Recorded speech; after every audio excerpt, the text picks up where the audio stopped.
Saudara, jelang putusan MK soal usia minimum Capres-Cawapres, nama Gibran Rakabuming Raka semakin santer diperbincangkan menjadi bacawa pres, saudara. Lantas, jika putusan MK ini mengabulkan gugatan, apakah Gibran akan melenggang menjadi kandidat di Pilpres mendatang? Nama Gibran Rakabuming Raka semakin menguat dalam bursa calon wakil presiden. Memang selama ini, keikutsertaan Gibran dalam Pilpres terhalang syarat batas usia Capres-Cawapres. Gibran pun sempat bilang soal hal ini, bahwa ia berkali-kali ditawari jadi bacawa pres, namun umurnya yang tidak memenuhi syarat. Nah, semua orang kan udah tahu, beliau udah minta berkali-kali. Dan sudah saya laporkan ke pimpinan, ke Pak Sekjen, ke Mbak Puan, dan lain-lain. Berarti jawaban Mas Gibran ke Pak Prabowo gimana? Jawaban Mas Gibran ke Pak Prabowo? Jawabannya? Iya. Umurnya tidak cukup. Wes gitu, wes jelas. Kalau misalnya umurnya cukup, apakah akan menerima lalu? Kan tidak cukup. Hanya tinggal 5 hari lagi, Mahkamah Konstitusi akan menggelar sidang putusan uji materi atas pasal dalam Undang-Undang Pemilu yang mengatur tentang batas usia minimal Capres-Cawapres. Salah satu penggugatnya adalah Dede Prayudi dan kuasa hukum Michael yang tergabung dalam Lembaga Bantuan Hukum Partai Solidaritas Indonesia. Berdasarkan data di laman resmi MK, sidang putusan uji materi ini dilaksanakan pada Senin 16 Oktober mendatang. Juru bicara Mahkamah Konstitusi, Fajar Laksono, dalam pesan singkat menyatakan, seperti persidangan pengucapan putusan pada umumnya tidak ada yang khusus. Dalam artian, semua aspek teknis kelancaran persidangan tentu disiapkan dengan sebaik-baiknya. Gibran memang tidak pernah secara tegas menampik tawaran sebagai cawapres Prabowo. Gibran selalu berkilah di balik syarat minimal cawapres yang tidak dapat ia penuhi. Langkah politik Gibran pun akan ditentukan usai MK mengetok palu uji materi tentang batas usia minimal Capres-Cawapres ini.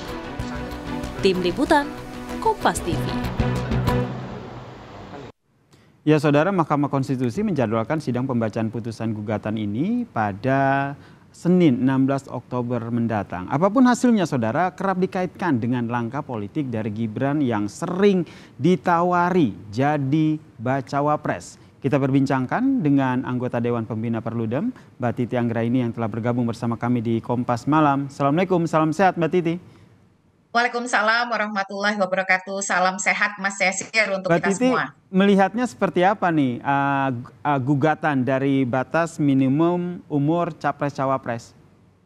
Ya, pertama ini gugatannya ada beragam macam ya. Ada yang meminta usia diturunkan, tapi juga ada yang meminta agar persyaratan itu dikecualikan soal umur bagi yang pernah menjadi penyelenggara negara atau yang pernah menjadi kepala daerah. Sementara kalau untuk soal umur ada yang meminta umurnya 35, 30, 25, dan 21.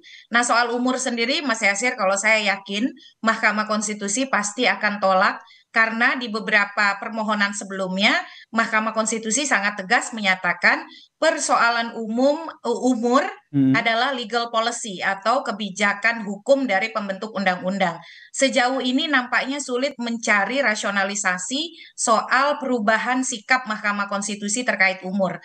Tetapi memang yang agak menantang dan lumayan punya peluang itu soal pengalaman pernah menjadi kepala daerah.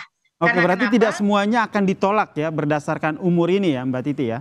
Ya, dugaan saya begitu. Kalau lihat dari langgam dan juga kecenderungan Mahkamah Konstitusi selama ini. Karena dia di dalam salah satu permohonan yang diajukan oleh Almas Sabiru, dia meminta bahwa umur 40 tahun itu dinyatakan konstitusional kecuali kalau dimaknai, dikecualikan untuk yang pernah menjadi kepala daerah. Jadi umur bisa disimpangi kalau seseorang itu pernah menjadi kepala daerah. Nah, dalam hal ini disinilah Gibran punya peluang. Hanya saja kepala daerah itu kan ada tingkatannya. Ada kepala daerah kabupaten kota, ada kepala daerah provinsi. Apakah Mahkamah Konstitusi akan mengakomodir pengecualian itu sampai ke tingkat kabupaten kota? Menurut Anda Ataukah sendiri misal seperti apa? nantinya? Kenapa? Menurut Anda sendiri nantinya seperti apa? Iya, menurut saya karena ini kan satu rumpun eksekutif ya, Mm-mm. kepala daerah, kabupaten kota, provinsi, presiden sebagai rumpun eksekutif tertinggi, mestinya saya setuju kalau dikecualikan bagi yang pernah punya pengalaman sebagai kepala daerah. Tapi karena ini presiden, pengalamannya itu kepala daerah provinsi, bukan kabupaten kota. Karena kalau kabupaten kota, lingkup pengalaman yang ingin diambil sebagai bekal untuk menjadi presiden itu terlalu rendah. Nah, Mm-mm. kalau provinsi kan memang selama ini gubernur itu adalah sarana promosi untuk rekrutmen kepemimpinan nasional. Dalam hal ini presiden. Jadi kalau pengecualiannya pernah menjadi kepala daerah provinsi, bagi saya itu cukup masuk akal terkait dengan kaderisasi kepemimpinan nasional Mm. melalui kepemimpinan daerah. Nah, kalau yang dikabulkan itu kepala daerah provinsi, berarti kan Mas Gibran tidak punya peluang nih. Tetapi kalau yang dikabulkan itu termasuk kepala daerah kabupaten kota, jadi Berarti sampai Mas level Gibran yang punya peluang ya, begitu ya.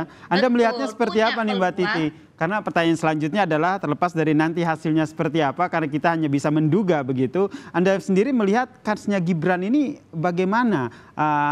Apakah dia betul-betul siap untuk menjadi bacawa pres? Ya, masalahnya siap belum tentu bisa. Kalau Oke. siap itu kan dari personalnya Mas Gibran, Mm-mm. tetapi bisa atau tidak Mas Yasir bergantung dua hal.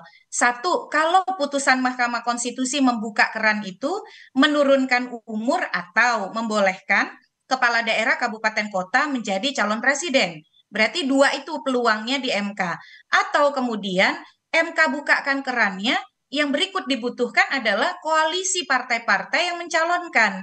Kalau sekarang ini yang santer kan baru Gerindra saja. Kan Mm-mm. suaranya Gerindra tidak cukup. Dia butuh berkoalisi sehingga terpenuhi persyarat ambang batas pencalonan presiden. Masalahnya Golkar sama PAN sama Demokrat itu mau nggak Mas Gibran nih jadi wakil presiden. Jadi ini sepenuhnya ditentukan setelah putusan MK ada step berikutnya. Mm-mm. Memantapkan koalisi pencalonan yang sampai hari ini koalisi dari Prabowo dan kawan-kawan itu kan belum sepenuhnya PAN, Golkar, Demokrat bulat Belum dengan satu siapa suara yang akan begitu ya, menjadi masih wakil Gerindra presiden. yang ngotot ataupun bahasa sederhananya mepet gitu ya untuk Betul sekali. ke Kalau Gibran. Gerindra sendirian kan tidak bisa memajukan Prabowo Gibran. Dia butuh sokongan suara dari partai lain. Nah, oleh karena itu, setelah misalnya dia lolos di MK pun, ini final decision-nya itu masih membutuhkan keputusan akhir kemufakatan dari partai-partai yang tergabung di dalam koalisi pencalonan yang juga harus sepakat mengusung misalnya Prabowo dan Gibran. Gibran sendiri kan tidak pernah menyatakan bahwa kalau usianya dibolehkan, apakah dia akan menolak? Dia hanya Mm-mm. menyatakan secara usia dia tidak memenuhi syarat.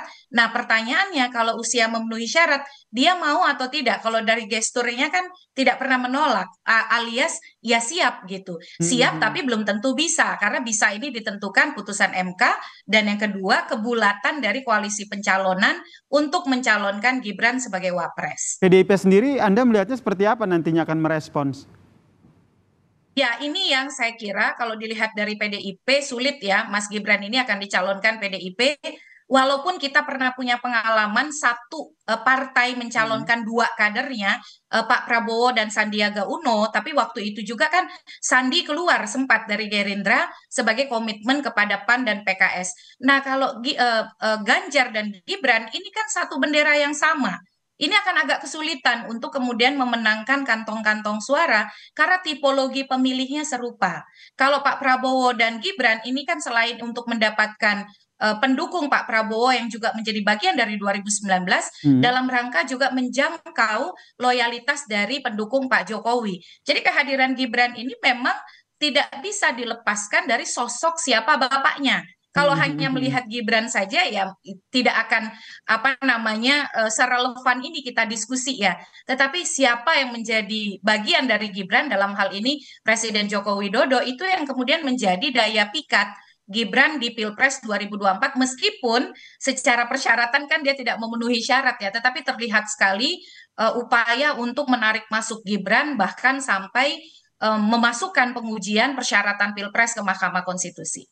Oke, terakhir Mbak Titi, kita melihat dinamika politiknya sangat dinamis terkait dengan langkah dari Gibran sendiri. Nah, kedepannya ketika lepas dari apa hasil putusan MK sendiri nih, Gibran sendiri nantinya akan tetap berada di PDI Perjuangan atau mencari celah lain untuk mendapatkan langkah politik yang lebih gemilang begitu di 2024? Ya, 2024 itu sebenarnya peluang Mas Gibran ini banyak ya. Jangan lupa, meskipun beliau akan berakhir sebagai wali kota Solo pada Desember 2024, tapi kan akan ada Pilgub. Pilgub pemilihan gubernur, ada Jawa Tengah, ada DKI Jakarta. Jadi dalam konteks karir politik, peluang itu masih besar. Jadi saya kira tidak perlu juga memaksakan di kancah nasional langsung melompat ke pemilu presiden, tetapi justru yang akan mematangkan beliau adalah dan karir politik, nafas karir politiknya akan sangat panjang kalau kemudian promosi politik, karir politiknya itu dimulai dari Pilgub dulu lah gitu ya. Baik Jateng ataupun DKI Jakarta, peluang beliau sama-sama besar, apalagi dulu Pak Jokowi juga dari Solo kan ke DKI Jakarta. Nah, ini yang saya kira PDIP mungkin akan lebih terbuka dan mengakomodir eksistensi politik Gibran kalau Gibran tetap memutuskan bersama PDIP dan maju di Pilgub begitu. Oke, kita nantikan ya Mbak Titi seperti apa nih langkah politik dari Gibran, dan sebelumnya itu kita nantikan juga nih seperti apa hasil putusan dari uji materi yang akan diumumkan di MK. Terima kasih Mbak Titi Anggraini, anggota Dewan Pembina dari Perludem, telah bergabung bersama kami di Kompas Malam. Salam sehat Mbak Titi.